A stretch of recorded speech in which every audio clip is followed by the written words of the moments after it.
Em 26 de fevereiro de 2020, o Ministério da Saúde confirma o primeiro caso de Covid no Brasil. E a partir daí a pandemia se instaurou em nosso país. E de lá para cá muita coisa mudou. E acompanhando toda essa movimentação, temos visto que a saúde emocional das pessoas tem sido afetada por conta de lidar com frequência com internações hospitalares, com o luto, lidando com o isolamento social, com a crise econômica, enfim, com muitas coisas que têm acontecido e têm causado um impacto na saúde emocional de muitos. E acompanhando isso, convidamos hoje o Dr. Fred Beno, que é médico clínico e psiquiatra, onde nós iremos conversar com ele, entrevistá-lo e tratar de vários temas acerca da saúde emocional, acerca do tema saúde emocional nos tempos de pandemia. Acompanhe o vídeo.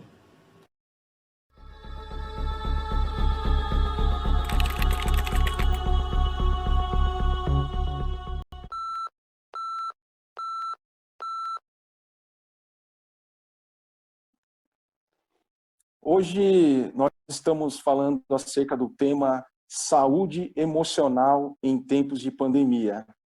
E convidamos uma pessoa, um convidado para lá de especial, que é o Dr. Fred Beno, que é médico clínico e psiquiatra. Dr. Fred, seja muito bem-vindo e gostaríamos de conhecê-lo um pouquinho.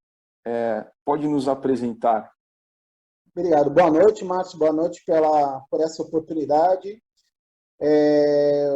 Mais uma vez, agradecendo essa ideia, né, essa proposta nossa de juntarmos a ciência e a religião como um fator complementando o outro, não um desafiando o outro, mas um trabalhando em conjunto.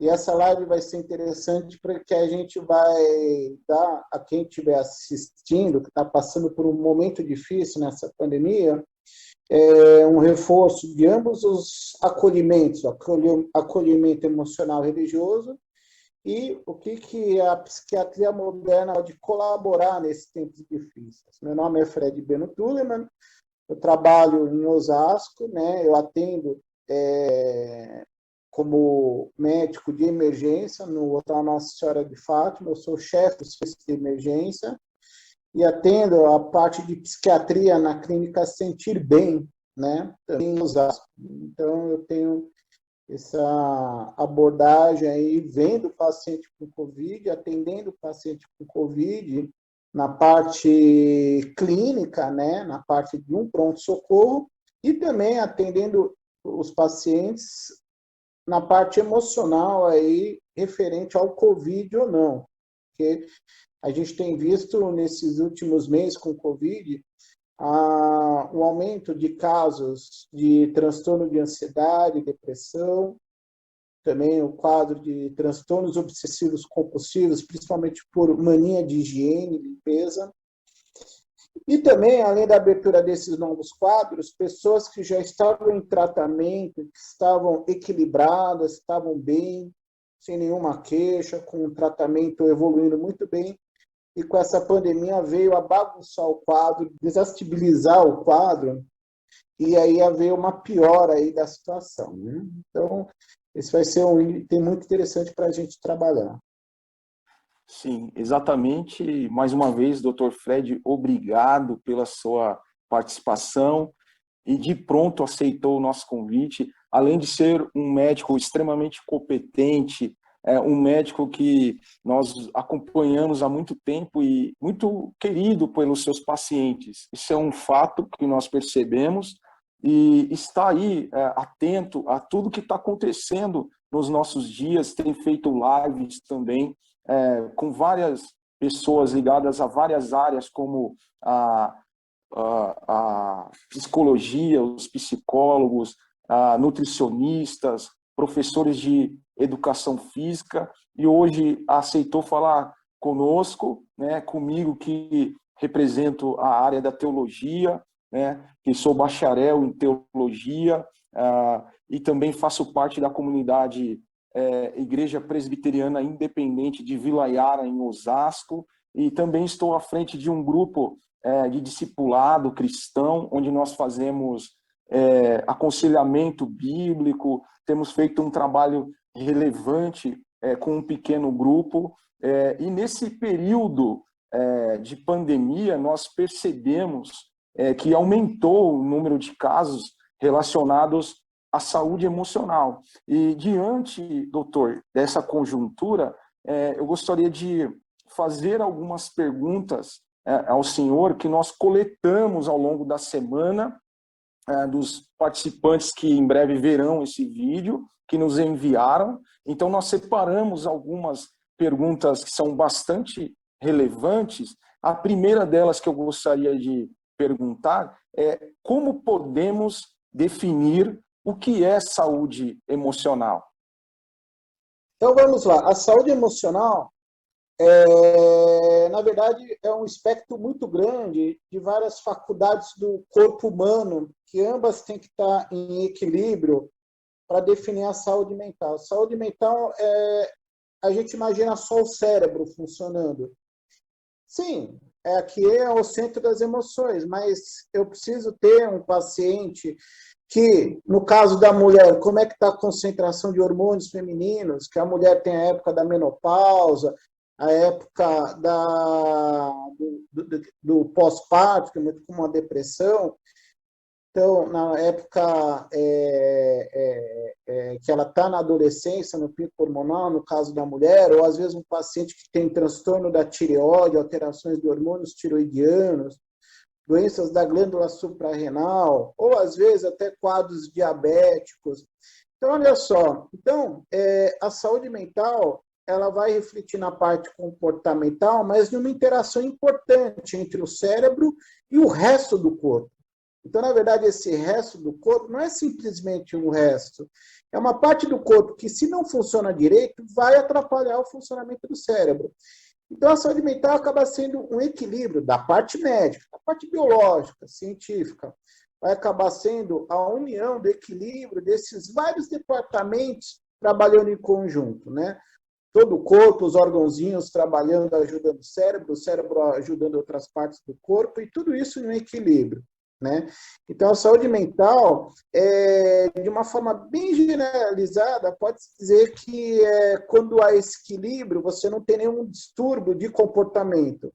Raiva, tristeza, angústia, ansiedade. Então, não reflete nessas partes comportamentais da psique humana, né?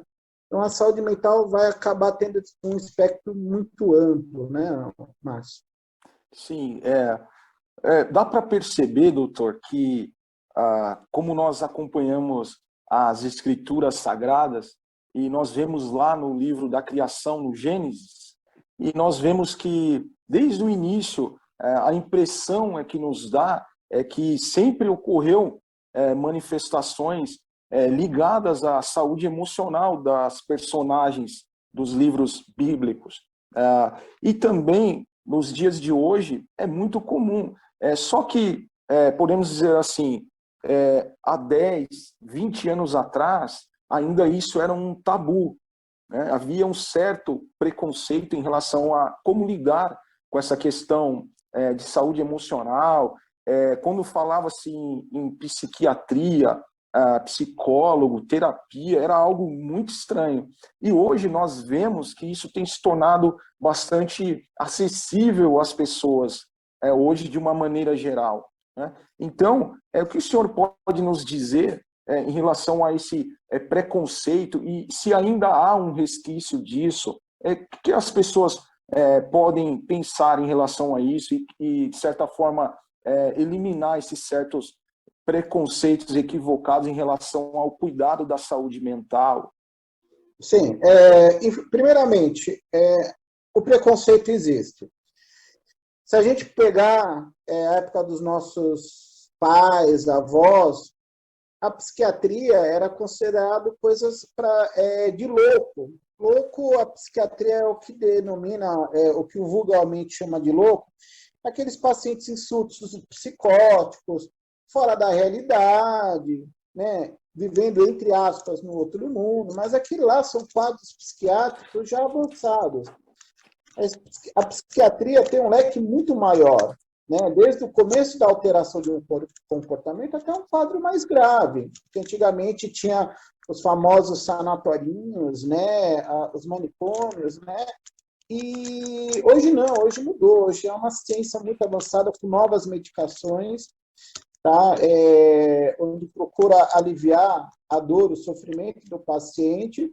Ainda existe um certo preconceito, porque hoje, na sociedade, se você tiver um amigo que toma um remédio para o coração, a sociedade vai, dependendo da pessoa, vai enxergar esse amigo de um jeito. Se essa mesma pessoa tem um amigo que tem diabetes, ela vai enxergar do outro jeito. E se essa mesma pessoa tem um amigo que toma um remédio psiquiátrico, já não é a mesma coisa. Sendo que a doença psiquiátrica, na medicina, é uma doença como outra qualquer. Uma depressão e um problema de depressão, para a ciência médica, é considerada uma doença como outra qualquer. Não existe doença melhor ou pior. A medicina considera doença, mas a sociedade não interpreta desse jeito. Eu conversando com dois pacientes meus que não se conhecem, mas eles deram o mesmo relato, parecia até uma coisa combinada entre eles, e eles não se conhecem, eles mexem com contratação de funcionários. Eles falam o seguinte: Fred, se eu tiver numa convocação, numa pré-eleição, onde tem 20 candidatos, é feito dinâmica de grupo, testes, e sobra 2 candidatos. Se eu tiver um paciente que tem uma doença cardíaca, que pode morrer amanhã, e um paciente psiquiátrico que toma algum remédio, seja para ansiedade, depressão, mas tem uma saúde ótima, ele está bom, a doença psiquiátrica está controlada, está ótimo, está voando baixo, a empresa não contrata o que tem doença psiquiátrica. Ainda que contrate o outro que tem uma doença pior, que pode morrer amanhã, a empresa não contrata. Você falou em parte psiquiátrica, geralmente associa pessoas desequilibradas ou loucas, no modo louco, a moda antiga, né? Que a gente vê em filmes, em cenas de imagem aí de sanatorinhos antigos. Lá, você vê cenas, são pessoas que nem parecem ser humano, parecem bichos, né? É um quadro muito triste, já é um último nível do ser humano, né? Onde ele está praticamente como se fosse um bicho. A ciência moderna não deixa chegar nesse nível. A ciência moderna hoje tem recursos para evitar que chegue essas imagens que antigamente, por falta de conhecimento, de ciência, de tecnologia, acontecia isso, né? E como evitar qualquer preconceito? Informação. Quando a pessoa se informa, vê o que é uma ansiedade, o que é uma depressão. Ah, Fred, mas tem muito mimimi por trás. Sim, cabe ao psicólogo, ao psiquiatra, saber o que é uma vitimização e o que é uma depressão mesmo. Ah, Fred, isso é frescura. Vamos lá ver se é frescura ou não. Às vezes não é frescura, às vezes já é um sinal de uma tristeza, uma depressão. Às vezes não é vitimização. Tem casos que são vitimizações, que a gente detecta e orienta. Mas tem que tomar cuidado, nem tudo é mimimi, nem tudo é vitimização, nem tudo é coitadismo, né? E uma curiosidade que eu tenho, Marcelo, é exatamente emendar como a teologia trabalha com essa parte aí, e como avaliar o nível de sofrimento do paciente. Quando você vê um paciente que tem um potencial para uma doença, e quando você vê o paciente que ele está querendo chamar atenção, tem vitimização, como é a abordagem teológica? O acolhimento. Bom. Sim, muito bom. Quando nós acolhemos uma pessoa que está sofrendo, seja de uma ansiedade ou de um caso de depressão, um estresse crônico, que é algo muito comum também, que a maioria dos aconselhandos que chega a nos procurar estão passando por esses casos. Então, primeiramente, nós também, semelhante à medicina, nós entendemos que nós somos organismos vivos, estamos passivos a passar por qualquer tipo de enfermidade, de doença, seja ela física ou mental, tendo em vista que a mente é inerente ao organismo, ao corpo. Então, nós tentamos, de certa forma, explicar, passar isso para o aconselhando. E a partir daí, nós trabalhamos essa questão do acolhimento antes de entrarmos propriamente na Bíblia, na Escritura Sagrada que nós usamos como ferramenta do aconselhamento. Nós procuramos primeiro identificar nessa pessoa se aquele quadro que ela apresenta para a gente, se realmente dá para tratar só com um aconselhamento. Se nós identificamos se há alguma manifestação fisiológica que ele nos relata ou ela, nós geralmente encaminhamos para um consultório, primeiro de psicologia, para fazer uma anamnese, uma análise para ver se está tudo bem, ou, dependendo do caso, as pessoas já chegam com inícios de tratamento com psiquiatras e parou com a medicação e está sofrendo por certas coisas, nós também encaminhamos para um consultório. Então, percebe que nós trabalhamos juntos, né? Eu vou citar um caso que ocorreu. Nos chegou uma senhora, uma aconselhanda, e nós percebemos que ela não dormia há vários dias, ela estava com alguns sintomas que não dava para tratar ali só com aconselhamento. Então, nós, em primeiro momento, fizemos contato com a família, né? E a família era muito carente financeiramente. Aí o segundo passo foi, nós encaminhamos ela para uma clínica particular, pagamos uma consulta para ela e ali automaticamente na análise a médica detectou que ela estava num quadro de depressão. Então, a partir dali, nós passamos a tratar junto com esse tratamento, avisamos a filha dela para acompanhar e, paralelo a isso, nós trabalhamos o aconselhamento bíblico. Um outro caso mais simples, que não havia manifestação, era de uma mãe, né, que estava muito preocupada com o futuro dos filhos com essa pandemia. Ela falou, será que eles vão estudar, vão continuar? O que vai ser? Né?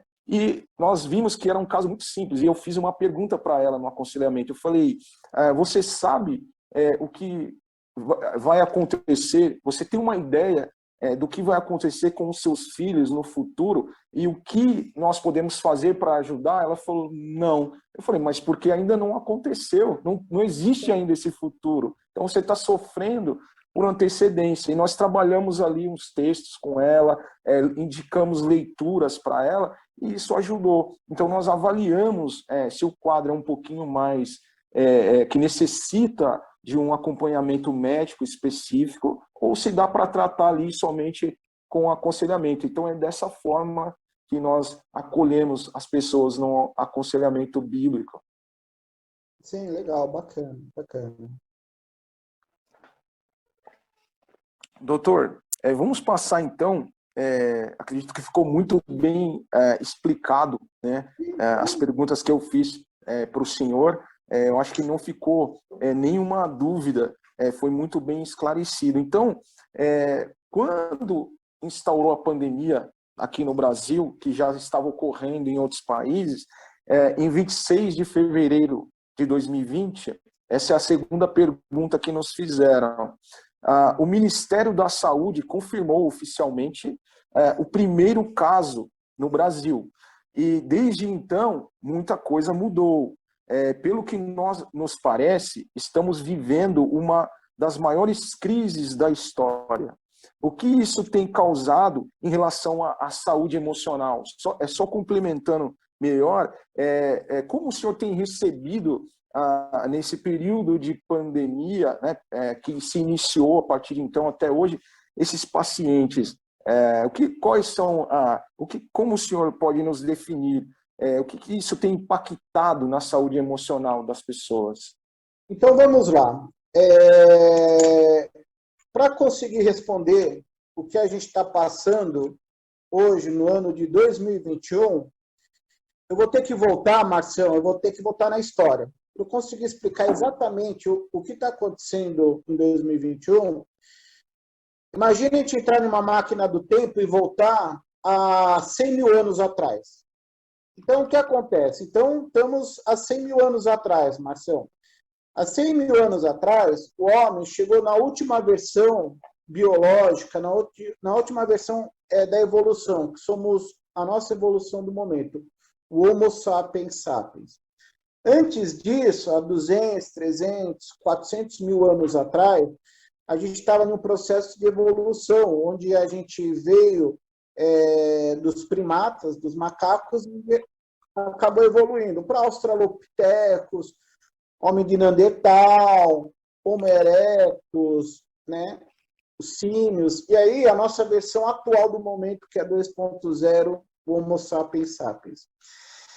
Então, estávamos lá no norte da África, na região da Etiópia, onde nós se espalhamos para o mundo todo, e o ser humano, ele nunca foi, na evolução dele, preparada para estar fixo em algum lugar. Essa ideia de estar fixo em um lugar é coisa de 20, 30 mil anos para cá, quando o homem desenvolveu a agricultura, e ele passou da fase de nômade, de coletor, onde ele ia, de acordo com cada ambiente físico, pescando, coletando, e ele era nômade, ele sempre estava mudando de uma região para outra, onde ofertava alimentos. Então, a evolução do homem sempre foi ser nômade, sempre estar em trânsito. E aí, com a evolução da agricultura, há 20 mil anos atrás, o homem se fixou. Então, se a gente for pegar todo o desenvolvimento do nosso cérebro, do nosso DNA, de toda a nossa fisiologia ao longo de milhões de anos, que é a evolução nossa, a parte que nós ficamos parados, fixo, e formamos a cidade, é um pedaço muito pequeno, que por trás tem uma história muito longa. Então, o homem ele começou a fixar recentemente, formar cidades, tudo. E aí a gente foi se adaptando. Vence a espécie que se adapta. Só que acontece, um belo dia, quer dizer, não um belo dia, mas um belo momento da história, chegou a hora de nós ficarmos presos em casa. Ficar fixo. Sendo que, por mais que a gente tenha essa ideia que estamos acostumados à vida dentro da cidade, dentro de casa, num lugar protegido, de repente, a gente se viu contra um processo antropológico nosso, que de repente, de uma hora para outra, a gente ficou preso. O cérebro humano não está preparado para ficar preso de uma hora para outra. E quando a gente foi ver, a gente ficou confinado. O confinamento, ele quebra a fisiologia do funcionamento do cérebro humano. O cérebro humano não está preparado para isso. Haja visto que hoje na sociedade, qual a maior penitência que pode haver contra uma pessoa no campo jurídico? Não a pena de morte, que isso aí são em outros países, mas na maioria do sentido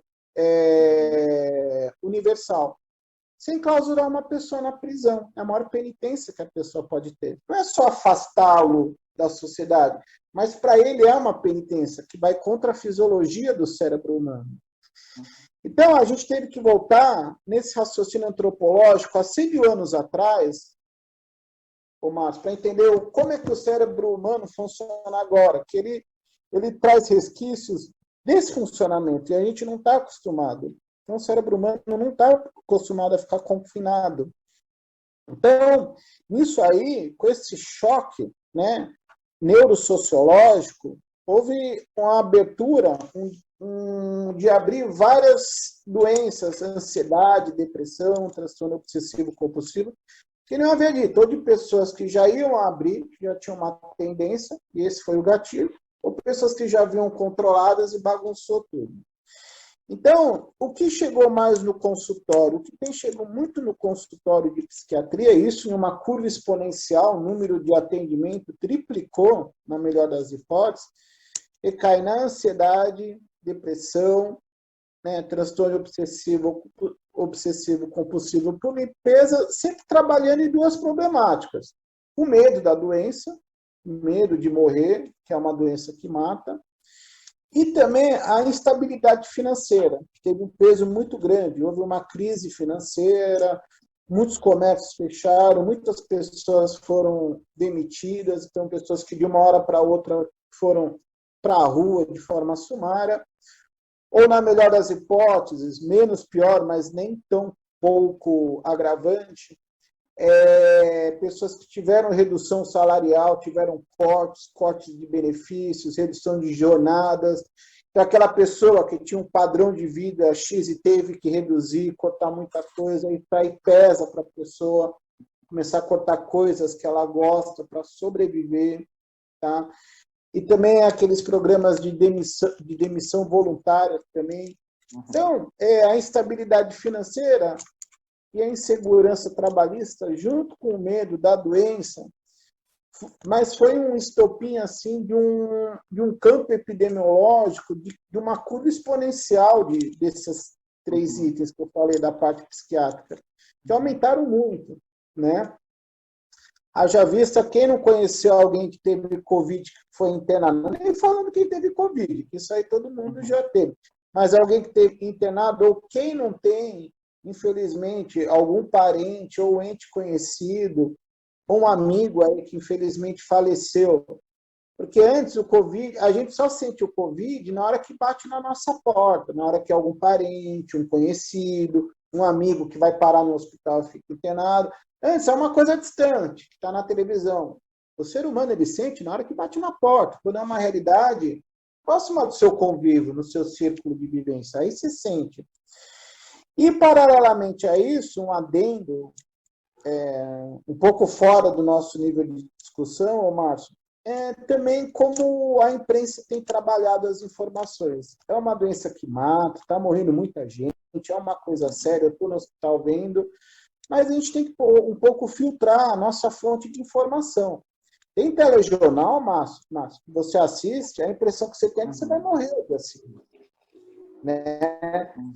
Eu acho que a informação tem que ser dada, os números têm que ser dados, mas tem que ser de uma forma construtiva, batendo na prevenção, de uma forma exaustiva, cansativa, trabalhando na prevenção. Agora tem telejornal que mostra o número de mortes, aí mostra uma mãe, a mãe segurando a foto de um filho que faleceu, e aí entrevista essa pessoa no momento de dor. Aí não é uma visão construtiva. Ou às vezes mostra uma senhorazinha aí na porta de pronto-socorro chorando, com uma foto do marido que vivia há 50 anos juntos e faleceu, e essa senhora no luto dela, sabendo a notícia de morte, dando uma entrevista chorando. Aí eu acho que não é uma coisa construtiva, não é uma coisa comunicativa, informativa. Isso sim, uma pessoa que tem ansiedade, tem um pânico de ter a doença, assiste um telejornal desse, vê um depoimento desse, a pessoa fala, vou morrer amanhã, vou ficar doente. Então, também filtrar muito o que a gente vê, o que a gente escuta, filtrar muito direitinho. Né? Sim.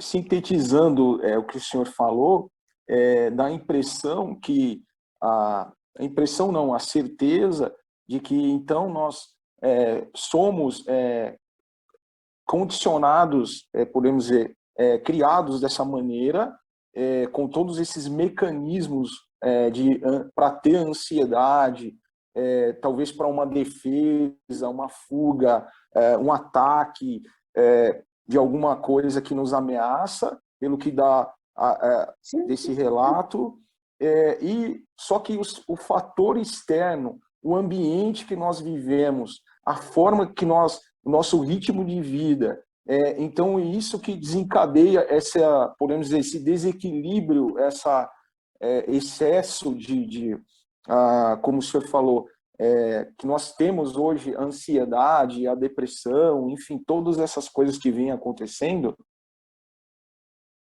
Exatamente. E junto a isso que eu citei, Márcio, isso aí, eu acho que nunca os teólogos tiveram tanto trabalho, eu acho que nunca você teve tanto trabalho como uma época como essa, porque a gente está num balaio de gato, a confusão.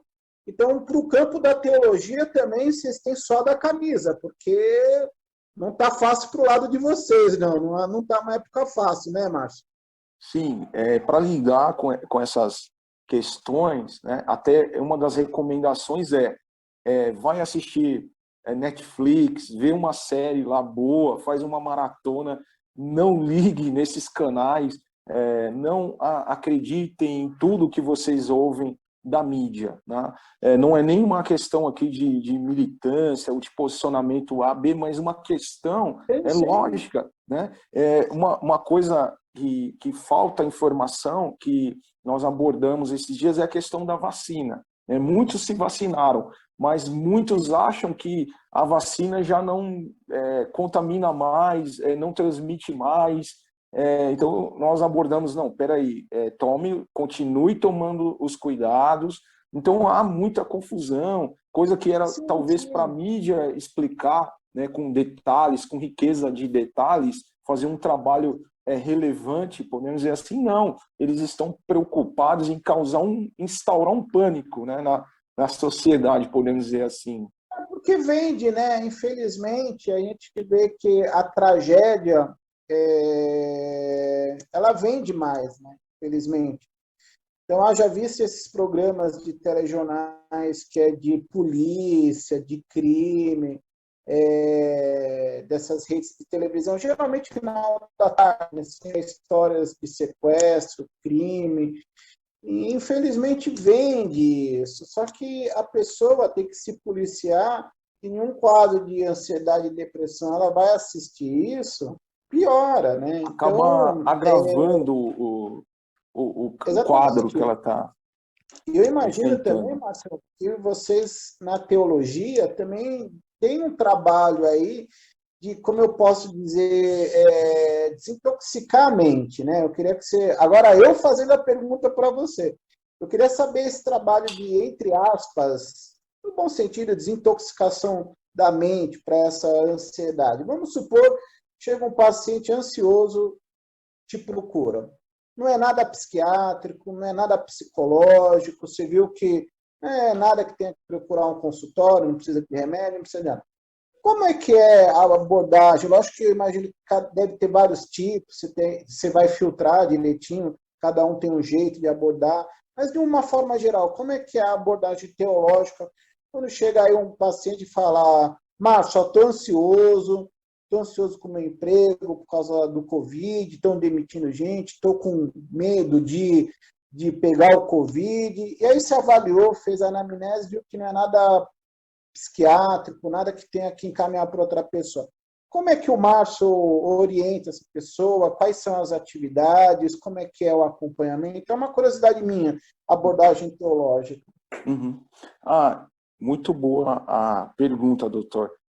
Partindo do princípio da sua fala, só a primeira narrativa, do ponto de vista teológico, bíblico, nós temos uma pequena divergência na questão do Homo sapiens. Nós Tá. cremos no Gênesis 1, que é o livro da criação, que nós temos a Bíblia como regra de fé e prática. Então, tudo que está ali, nós fazemos uma Tá. exegese, né? Extraímos o que está ali, mas nós conhecemos as outras visões. Mas do ponto de vista teológico, bíblico, nós cremos que em Gênesis 1, né, Deus deu vida, inclusive Tá, para certo. todos, né? E criou tudo do nada, né? Então nós chamamos isso do nada. E além de sermos homo sapiens, nós cremos nisso, nós somos homo adorans, né? Do latim, homens que foram criados para adorar algo, para canalizar a Certo. sua energia em algo. Tá aí a necessidade do ser humano está ligado em alguma coisa. E quando nós vamos para a etimologia da religião, ela significa o quê? Religar, religação. Ele precisa se ligar com algo, né? Então esse é a etimologia da religião. Vem no conceito do homo adorans, né? O homem que Certo. adora, né? Então só essa pequena divergência, mas Sim, sim. são questões Tranquilo. pontuais. Agora, a questão física, perfeito. Agora, respondendo o que o senhor me perguntou, nós usamos como base a Bíblia, né? Então, há inúmeros textos bíblicos que abordam essa questão da ansiedade. Eu vou dar um exemplo. Legal, bacana. Em uma carta que o apóstolo Paulo, ou São Paulo, né, enfim, Paulo, o grande bandeirante da fé, que fundou várias igrejas ali na bacia do Mediterrâneo, na Ásia Menor, naquela época, ele escreveu várias cartas, né? Uma delas aos filipenses, na cidade de Filipos, que o pai de Alexandre o Grande conquistou aquela cidade, e eles fundaram uma comunidade de fé ali. E ele escreve essa carta, e lá no capítulo 4, numa altura da carta, ele diz assim: não vivam preocupados com coisa alguma, né? Então a gente entra nesse ponto, que da preocupação gera a ansiedade, gera... em algumas traduções, né, nós temos que entender que todo esse escrito original ele veio do grego, koiné. É um grego muito simples, né, que é uma linguagem muito fácil de se falar, e era uma linguagem universal para se fazer negócio, né, mercado. É como o inglês hoje, o mandarim, por exemplo, era o grego. Então, se você vai para a tradução, está ligado a essa palavra ansiedade. Então, não vivam preocupados, não vivam ansiosos com nada.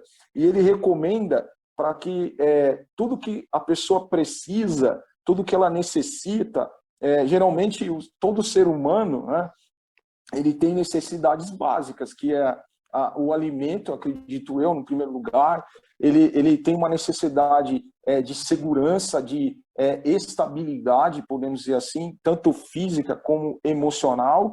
Ele tem uma necessidade de amparo, né, que acho que está dentro dessa cadeia, de ser valorizado, né, reconhecido e de ser amado, né? Então, dentro dessa conjuntura, ele diz assim: peça em oração, né, a Deus, né, ore, né, para você orar, e vocês experimentarão uma paz que excede o entendimento humano. Então, quando eu projeto essa passagem, tendo em vista que ela é extraída da Escritura, o aconselhando, tendo a maioria sendo cristãos, né? E isso também se aplica para uma pessoa que está chegando ali, que está conhecendo, e ali começa a fazer uma limpeza. Quando mental, você fala assim: olha, não fique preocupado, você vai experimentar uma paz que vai exceder o entendimento, né? Que vai guardar o seu coração e a sua mente. É o que a gente estava conversando antes, né? Mente e coração. Nós entendemos que isso é tudo parte do corpo, né? E que ali abriga todas as emoções, os sentimentos, as manifestações do corpo, e ali essa paz ela vai guardar isso. A tradução aqui é montar guarda, é defender desses sentimentos ruins, né? Que a pessoa vai estar preocupada, que leva ela a se preocupar. E por fim, ele diz assim: concentre-se em tudo que é verdadeiro, né? Tudo que é nobre, tudo que é correto, tudo que é puro, tudo que é amável, tudo que é admirável. Pensem no que é excelente e é digno de louvor. Pense nessas coisas, que aí a gente começa a destrinchar tudo isso, explanar ali no aconselhamento, dedica uma sessão inteira falando somente desse versículo que eu citei. E aí o aconselhando, ele começa a absorver aquilo. E ele começa a pensar nessas coisas, ao invés dele pensar: o que vai acontecer? Será que eu vou ser mandado embora? Será que a minha empresa vai fechar? Será que eu vou adquirir o vírus da Covid? Ou se ele pegou o vírus, será que eu vou morrer? Passa. Então ele pensando nessa categoria de pensamento, em tudo que é verdadeiro, tudo que é amável, né? Tudo que tem boa fama, ou seja, pense em coisas boas, resumindo. Aquilo ali vai trazer tranquilidade para ele.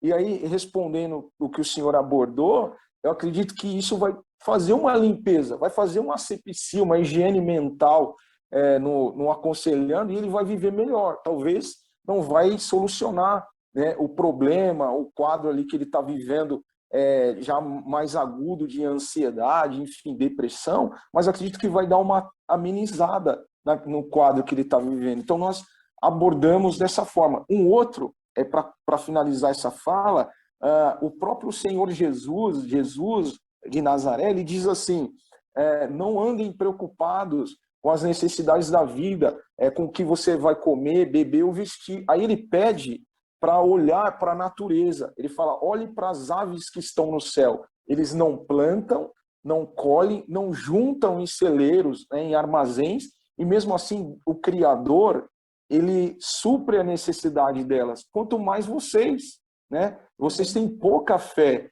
E aí a gente insere isso no nosso dia a dia, aplica isso para a nossa vida. Fala, olha, não se preocupe com o seu trabalho, porque naquela época de Jesus as pessoas se preocupavam somente com as necessidades básicas, né? Hoje, conforme a sua fala, tem mais coisas, é muito amplo, né? Nós vivemos num ritmo muito frenético que requer de nós muitas coisas, né? Então a gente fala, olha para a sua vida como um todo e não se preocupa, olha para a natureza, falta alguma coisa? Não falta. Então é nessa conjuntura que você vai confiar. E o sinal que nos mostra que isso traz alívio para o aconselhando. É uma Sim, espécie de sim. uma terapia, podemos dizer assim, Sim, dialogando com a psicologia.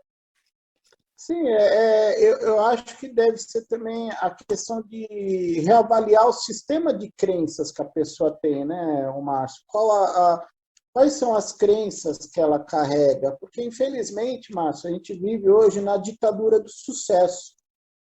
Hoje você só alguém tem sucesso, então você tem que ser o mais bonito, tem que ter o abdômen bonitinho, sequinho, você tem que ter aquele carro perfeito, aquele filho, aquela esposa maravilhosa, aquele emprego perfeito, você tem que ser o melhor na atividade profissional sua, você tem que ser o número um, você na parte acadêmica, você tem que ser o aluno número um, o mais inteligente de todos. Então, eu acho que o sistema entrou numa arapuca muito perigosa, que é o que eu falo, a ditadura do sucesso. Então, a pessoa se entra nessa ideia do sucesso, do melhor disso, do melhor daquilo, que eu não presto, o outro que presta, o outro tem isso, eu não tenho, o outro tem tal coisa, eu não tenho, a pessoa nunca vai feliz, nunca vai ser feliz. E você vê profissionais de vários ramos que atingiram o pináculo do sucesso e não se encontraram, e era isso que eles queriam, mas não se encontraram. Então, eu acho interessante a teologia, ela trabalha também com essa, como eu posso dizer, com esse ressignificado. Afinal, quais são as crenças importantes que nós temos? Quais os valores construtivos? Porque senão, às vezes até a pessoa que chegou onde queria, ela chegou lá e não se encontrou. Ela tanto quis aquilo lá, que nem eu falei, o exemplo do jogador, do artista de Hollywood, daquele empresário que conseguiu ser o número um, e quando você vai ver, às vezes são pessoas que não chegaram onde queriam, merecidamente, por esforço, mas não ficou feliz. Então, é uma questão de dar um reescalonamento do sistema de crenças, né? Quais são as crenças construtivas, saudáveis, as crenças... E eu acho que é isso que é legal na teologia, que ela vai na ferida e vai exatamente questionar o que hoje é imposto do que é sucesso. O que é sucesso? É uma coisa muito pessoal, lógico. Mas hoje o que põe para uma criança o que é sucesso, para uma menina o que é sucesso, já é um sistema que a pessoa nunca vai ser feliz. É como se tivesse já um software cultural em andamento que hoje em dia, Márcio, se a pessoa entra nesse estilo que a sociedade põe nos filmes, nas revistas, nas histórias, na novela, a pessoa nunca vai ser feliz, porque é um sistema de crença errôneo que inverte o certo e o errado, e a pessoa entra nessa e não consegue ser feliz, mesmo chegando lá. Então, acho legal isso do campo da teologia, de botar a casa em ordem, né? Pegar o indivíduo e falar, amigo, o sistema de crença está errado, o que diz a Bíblia é tal, o caminho certo é esse. Então, acho isso extremamente válido, muito, muito edificante, né? Você pega a pessoa e é como se você apagasse a memória e, entre aspas, apagasse a memória e botasse um programa novo, um programa já atualizado, redondinho, com o caminho certo. Acho legal isso aí. Perfeito, doutor. Em si, só comentando em cima da sua fala, acabou puxando aqui outro fio condutor. Quando o senhor falou em relação a resetar, podemos dizer assim, mudar, apagar, nós partimos da premissa da cosmovisão, né? A visão de mundo. Qual a visão de mundo que essa pessoa tem? Então, quando nós encontramos com uma pessoa, independente de quem ela seja, de qual país ela nasceu, qual cultura ela segue, ela tem uma visão de mundo. Não existe ninguém que não tem visão de mundo, né? A cosmovisão. Então, a teologia bíblica saudável, primeiro ela olha para a visão de mundo. E a cosmovisão, interessante do conceito dela, é que ela não é uma, podemos dizer assim, uma coisa que você põe e tira. Ela é uma estrutura. Ela é como se fosse a lente de um óculos, né? Ela não é uma coisa que, não, ela é a lente que eu olho. Ela é um olho, né? A forma que eu olho. Então, um exemplo, a gente sabe, mais ainda o senhor que atua diretamente nesse campo, eu posso mostrar a mesma coisa para 10 pessoas diferentes, cada um vai achar um aspecto diferente daquela mesma coisa. Então, vão ver as coisas diferentes. Então, a cosmovisão, ela dialoga dessa forma. E no aconselhamento, a gente trabalha nesse conceito de cosmovisão e a gente mexe com a estrutura da pessoa, né? É a mesma coisa, eu vou restaurar um prédio, mas esse prédio está caindo, né? Ele está prestes a desmoronar. Não tem como eu só restaurar a fachada do prédio, eu preciso mexer lá na base, no alicerce. Então, a cosmovisão, ela mexe nisso. Então, nós indicamos o seguinte, em cima do que o senhor comentou, é perfeito. Nós dizemos o seguinte, não é errado você ter dinheiro, não é errado você ter fama, não é errado você, enfim, ter uma vida normal, mas você não pode fazer dessas coisas um fim, né? Nisso, são meios, né? São meios. Então, um exemplo, o dinheiro é um meio. Então, doutor Fred, diante dessa conjuntura, a teologia monta pilares. Então, quais são os pilares que as pessoas acabam fundamentando a sua vida? Dinheiro, a política, a economia. Ok, tudo isso é funcional, tudo isso é válido, é muito normal em qualquer sociedade. Porém, nós vemos isso como um meio e não como um fim. E se eu fizer isso um fim, eu vou me frustrar. Né? Como o senhor falou, se eu quiser me comparar aquilo, ou aquilo for tudo para mim, eu morro várias vezes sem antes de morrer. Né? Eu sou devorado vivo por aquilo, pela fama, pelo dinheiro. Né? Eu nunca quero estar na média, na mediocridade. Eu sempre quero estar acima. E isso não é normal, não é saudável. Então, a gente tenta projetar isso para o aconselhando e ele absorve isso de uma maneira muito saudável e começa a mudar, como o senhor falou, ressignificar, né, aquilo que ele achava que era um fim, passa a ser um meio. A gente vê isso muito, Márcio, com a questão da parte física, da estética física, da parte corporal, né? Hoje,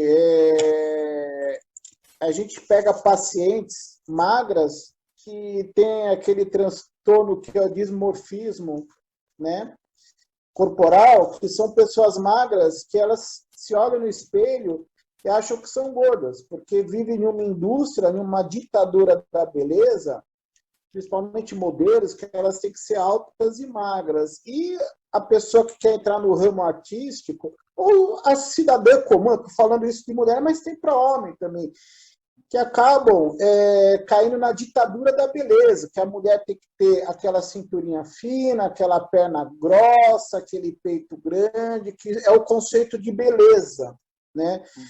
Então, isso é muito perigoso, porque ainda mais o Brasil, onde é o país número 2 em cirurgia plástica do mundo, né?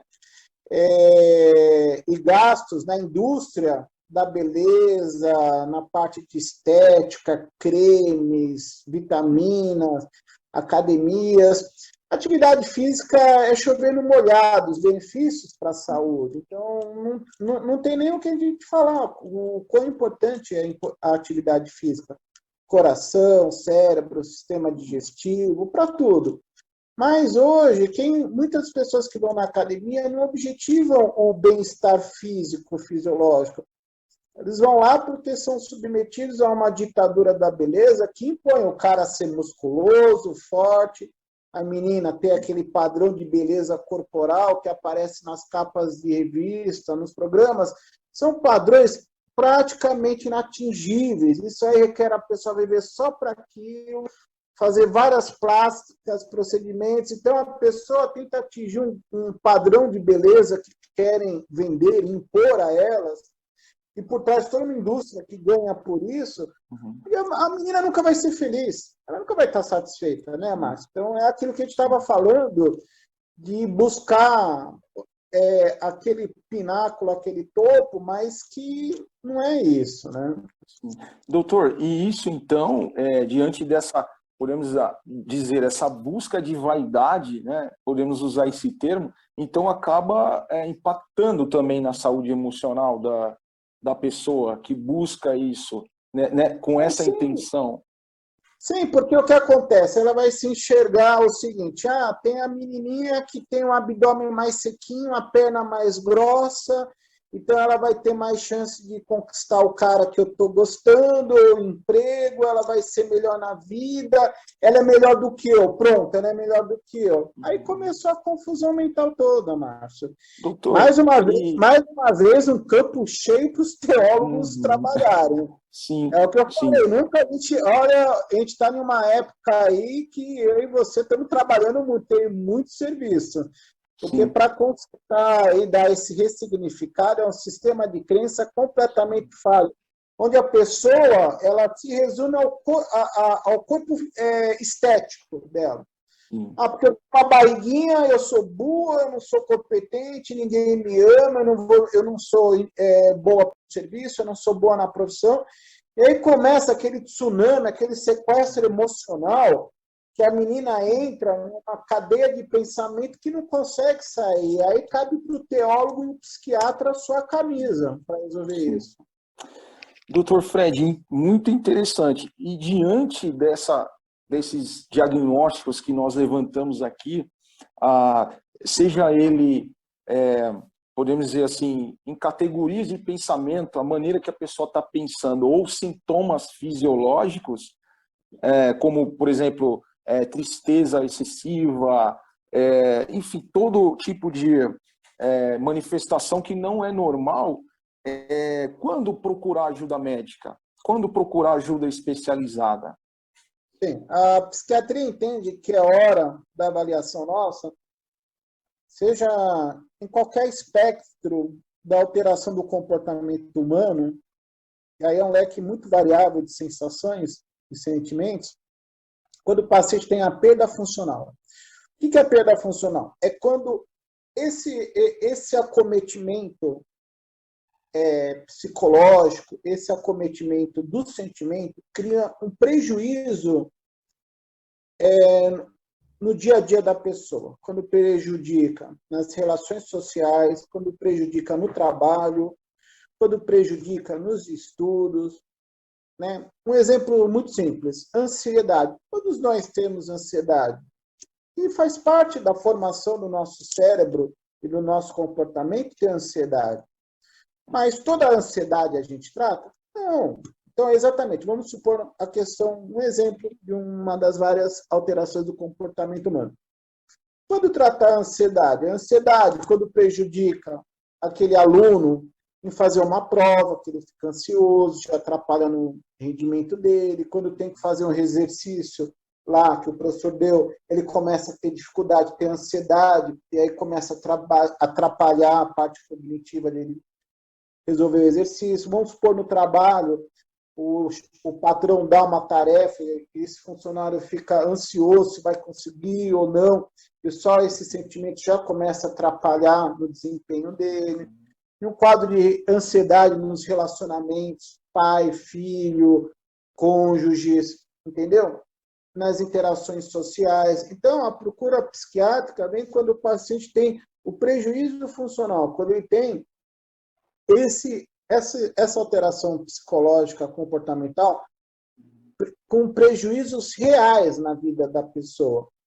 Não que uma pequena ansiedade não faça a pessoa sofrer. Não, sim, pode fazer sofrer. Mas é quando isso aí, tecnicamente, de forma prática, Márcio, prejudica a vida da pessoa, está prejudicando. Está prejudicando para valer mesmo. Perfeito, doutor. Dentro ainda dessa linha, nós estamos lidando muito com a questão do luto, né? O luto é algo natural, é algo ordinário da vida. Mas, nesse tempo de pandemia, isso tem estado muito presente em nossa vida, de uma maneira geral. Especificamente em nossa comunidade, nós perdemos o nosso líder, né, pela Covid, é um dos nossos líderes, e perdemos também um casal, por conta da Covid. Né? E isso, qual é um impacto, essa questão do luto, ela passa, podemos dizer assim, é um período, é uma coisa que, podemos dizer assim, é natural, né? Esse impacto que causa no emocional, na saúde mental, o luto, o pós-luto, né? Sim, sim. O luto, ele é uma parte do processo de crescimento das faculdades humanas, né? Então, ele tem um período que alguns livros relatam de 2 a 3 meses, né?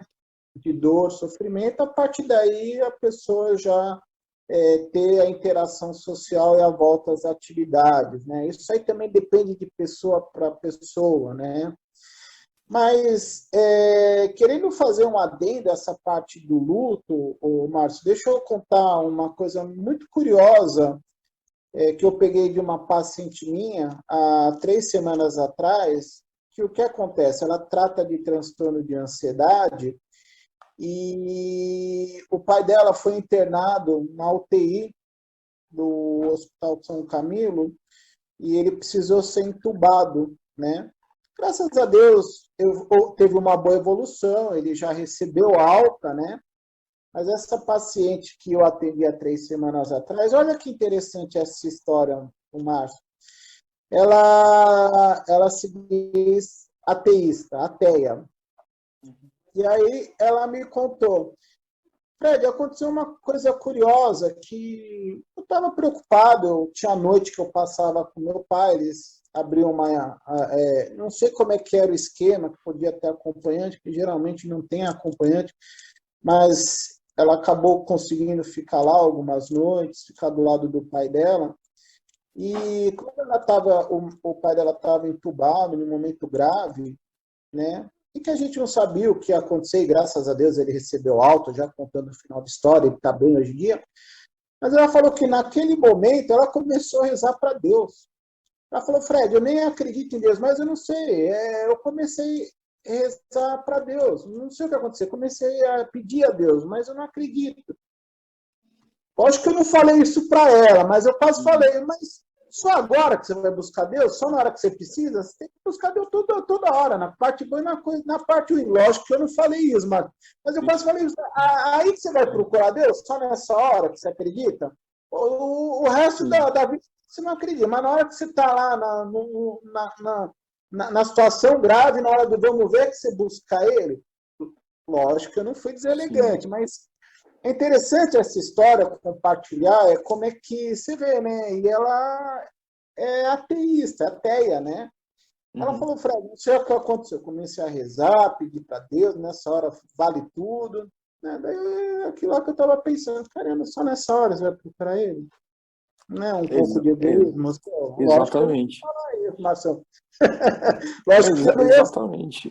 com paciente, mas deu vontade de falar, né? Sim, mas no final acabou tudo bem. É um adendo que eu fiz nesse tema de luto, que quando falou do luto me veio essa experiência dessa paciente minha que trata de ansiedade e que em um momento vendo o pai praticamente quase falecendo, ela buscou a Deus, né? E sendo que é uma pessoa que não acredita em Deus, né? Curiosas essas experiências, né, Márcio? E também na parte do luto, eu imagino que muitas pessoas procuram Deus num quadro de desespero, quando a ciência não consegue avançar, onde não há o que a ciência fazer, aí busca Deus, ou infelizmente quando algum ente querido falece e procura ter um conforto de Deus, né? Apenas nessas horas buscar Deus, né?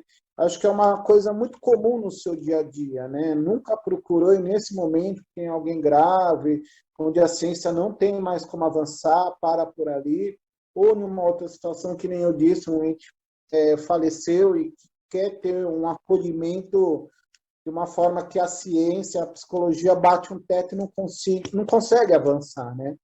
Acho que, mais uma vez, você cai numa procura muito grande do teólogo nessa hora trabalhar bastante, né, Márcio? Eu queria saber a sua experiência aí nessa época aí de luto, de falecimento, acolhimento dessas pessoas. Como é que é o trabalho, Márcio? Sim, perfeito, doutor.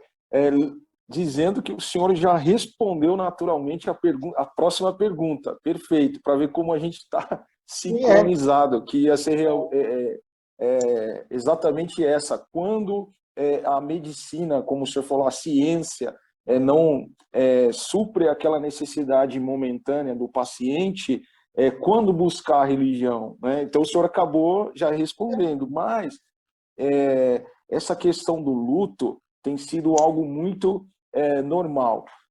Pior, normal no sentido normativo da palavra.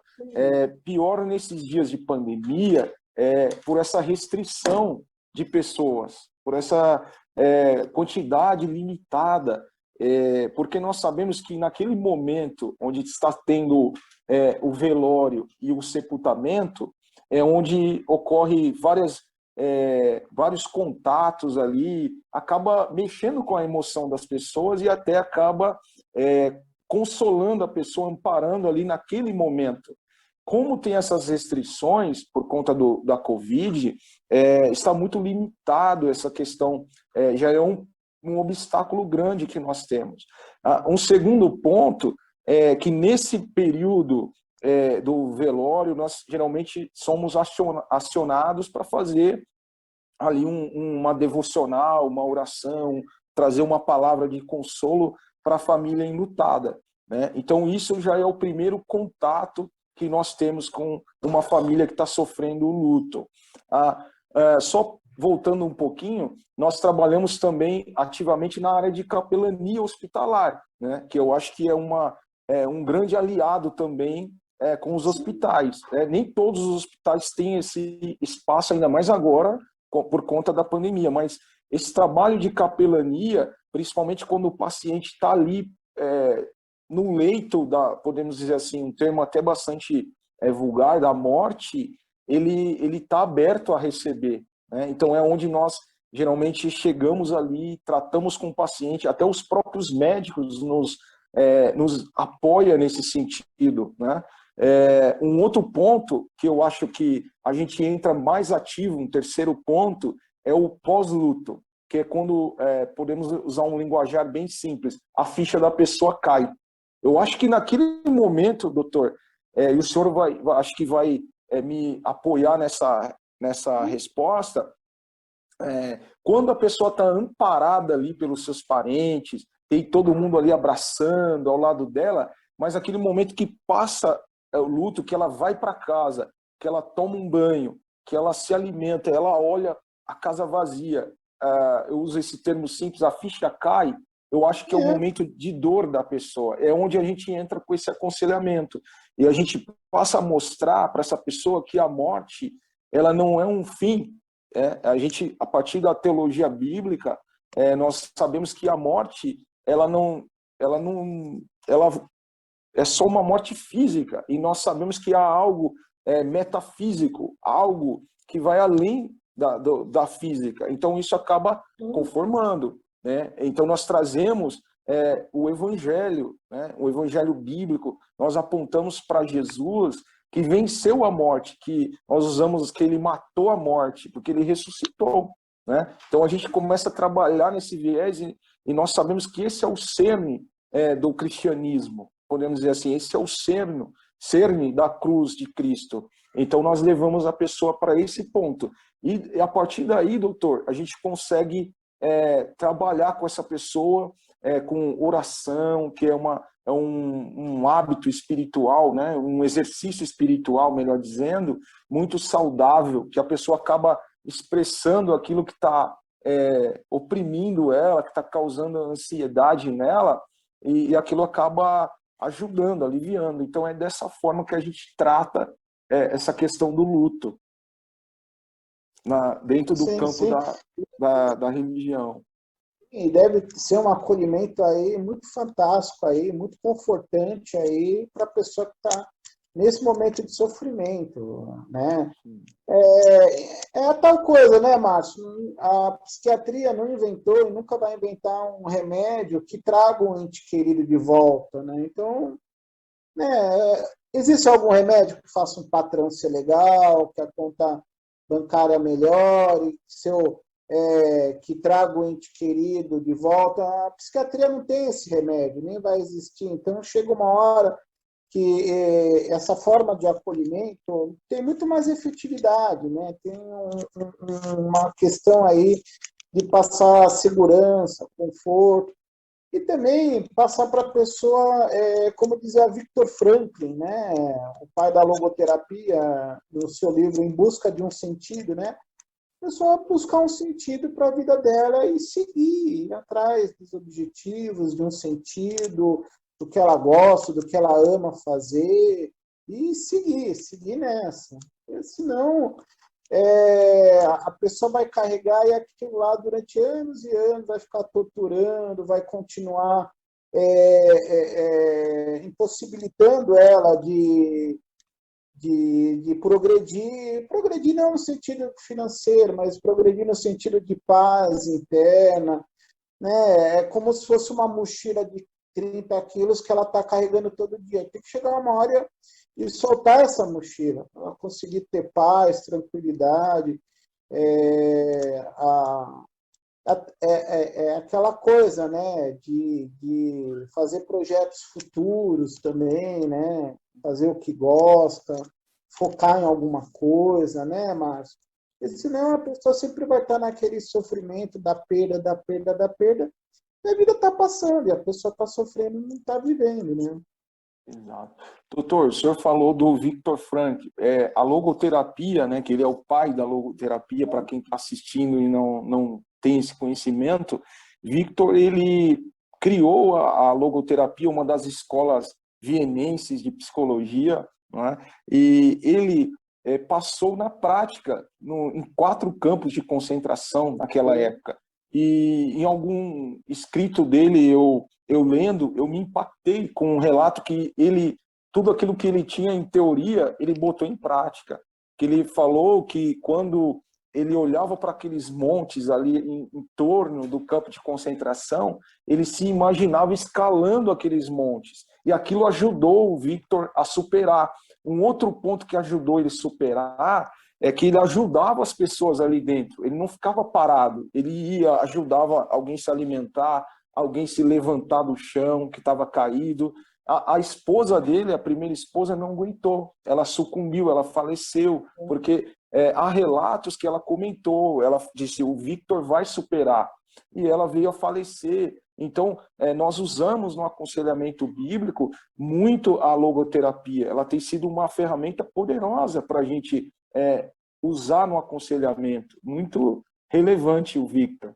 Então, sim, sim, isso aí tudo é coisa que vem de uma forma bem construtiva, né? Que favorece muito a pessoa que está nesse momento difícil.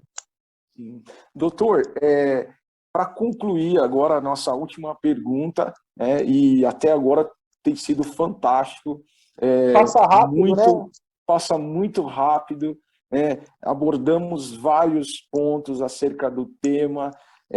Eu confesso que eu não esperava que ia ser tão produtivo assim, Sim, sim. A muito gente tem que combinar livre, mais vezes, Marco. Com certeza o muito livre, pessoal vai solicitar novas lives dessas. Temos que combinar com mais certeza, vezes outros com certeza. assuntos.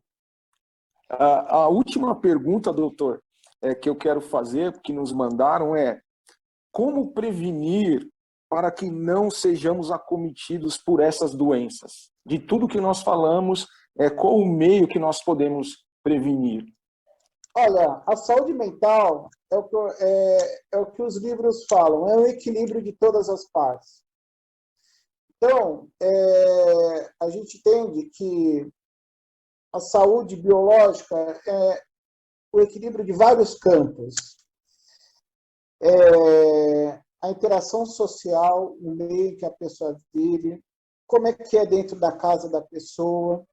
A pessoa da parte clínica, a pessoa tem feito check-up, como é que está o colesterol, diabetes, como é que está a tireoide, como é que estão os hormônios, a parte espiritual, a parte metafísica. Por isso que nem nós havíamos falado, ô Márcio,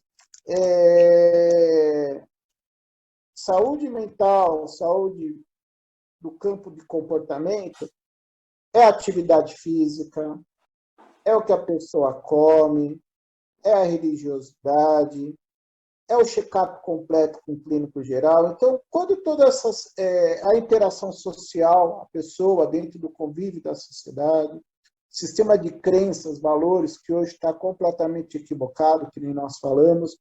Hoje, se a pessoa embarcar no que a sociedade coloca, não há como a pessoa ser feliz. É um software fadado a pessoa entrar e nunca ser feliz, pelo sistema de crenças errôneos. Então, na verdade, a prevenção é o equilíbrio de todos esses. Nunca um muito acima, nem muito outro abaixo. Não adianta ser uma pessoa muito bem-sucedida no trabalho, mas não tem um bom relacionamento na família. Também não adianta a pessoa ter um bom relacionamento familiar e não tem boa saúde, não se cuida, não tem uma boa saúde. Então, tudo eu acho que é o equilíbrio, a harmonia. Quando tudo está equilibradinho, né? Tudo está transitando, tudo equilibradinho, aí é a prevenção da maioria das partes de doenças mentais e físicas, né? Então, acho que é o equilíbrio. De todos esses itens que eu citei, né, tudo está equilibradinho, né? É a mesma parte, não adianta você ter um cara que tem um bom desempenho, uma boa performance religiosa, mas não cuida do corpo, vive doente, não tem uma boa saúde, não se cuida, não faz exame, come, se alimenta errado, fuma, bebe. Então, é o equilíbrio. No final, é isso. Também não adianta eu ter só alguém cuidando da saúde se a parte mental está ruim, a parte religiosa está ruim. Então, você vê, é tudo equilíbrio, todos esses itens equilibradinhos. Né? Perfeito, doutor Fred. Fantástico essa resposta. Nós entendemos exatamente dessa forma.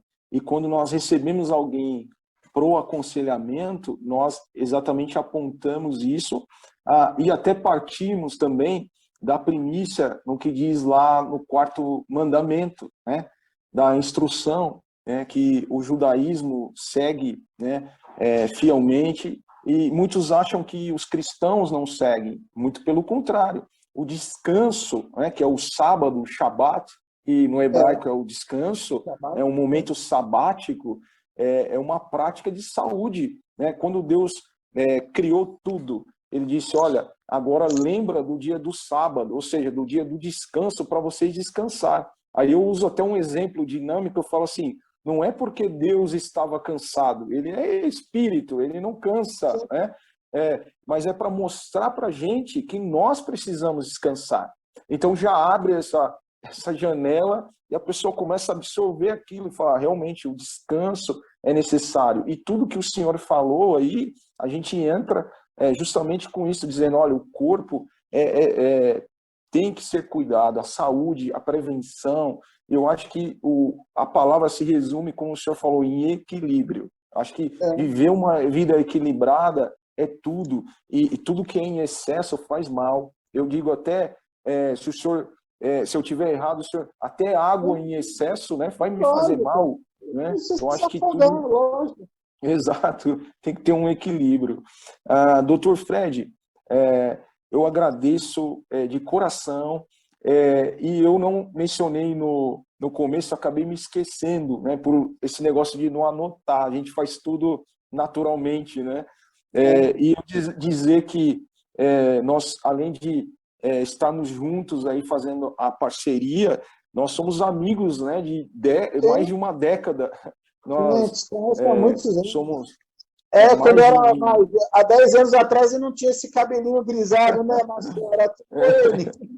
Exato. Eu também não estava com a barba... minha barba não estava tão branca assim, né? Meu cabelo também não estava clarinho. Né? Mas o importante então... é pegar com saúde, com a cabeça legal. Marcelo, obrigado pela oportunidade aí que você me deu. Era um item que eu estava há tempo querendo trabalhar, essa parte religiosa. e Deus colocou você no caminho exatamente para a gente falar dessa parte religiosa, que eu já falei com nutricionista, preparador físico, psicólogo, pediatra, psicopedagogo, eu precisava de alguém, de um mentor nesse campo, né? Então, muito para mim, muito prazerosa essa live. Para mim é uma live diferente, né? Todas as lives para mim são legais, mas essa teve um caráter especial dessa parte de religiosidade, metafísica aí. E deixar à disposição para quem estiver assistindo e acompanha o Márcio, se tiver alguma dúvida, né, pode mandar para o Márcio e me repassar. Depois eu vou deixar para o Márcio meu Instagram, para quem tiver dúvida sobre qualquer coisa no campo da psiquiatria, pode me mandar que eu respondo todas as perguntas que vêm a mim, eu respondo todas, né? Impreterivelmente eu respondo todas. E para quem estiver assistindo e que gostou da nossa live, eu acho que muita gente vai gostar, dê sugestões de outros assuntos para eu e o Márcio a gente cruzar aí, ciência e espiritualidade, teologia e medicina aí, para quem estiver assistindo, outros temas aí de interesse, que quem gostou. Ah, Márcio, fala disso, Márcio, fala com o Dr. Fred Aquino. Ô, Márcio, sugiro uma apresentação sobre esse assunto. Então, para reforçar essa ligação, essa boa energia aí, para novas lives e que todo mundo sai crescendo. É uma coisa que todos ganham. Eu ganho, o Márcio ganha. E quem estiver assistindo aí, deixar novas sugestões aí para novas lives aí, que essa live assim passou voando, Márcio. Sinceramente, eu nem senti. Foi um tempo assim que voou, eu não senti. Foi muito rápido aí. É o que falam, né? O que é bom dura pouco, né? O famoso jargão. Mas Exato. eu já me deixo à disposição aí da comunidade presbiteriana para qualquer dúvida da parte psiquiátrica. Eu vou deixar o Márcio meu Instagram, pode mandar para mim qualquer dúvida, eu respondo tudo, e sugestões para novas lives aí. E mais uma vez, Márcio, brigadão, foi um prazer essa live, aí eu estou à disposição de você e da comunidade presbiteriana. Nós que agradecemos, doutor Fred, dessa sua disponibilidade, seu traquejo, a sua maneira de falar muito simples, né? Isso atende aí todo o nosso público, no intuito de ajudar as pessoas, né? De contribuir, de colaborar de alguma forma com as pessoas. E dentro de todos os assuntos que nós abordamos, primeiro que a rede social ela tem sido uma realidade, né? Eu acho que ela veio para ficar, né? E tem sido uma ferramenta muito útil, desde que nós saibamos usar, né? Eu acredito. E dentro do que nós falamos, ao invés de eu estar assistindo esses programas que impactam a minha saúde emocional, eu vou buscar coisa boa, eu vou buscar conhecimento, eu vou crescer em conhecimento. Então, eu acho que é muito válido.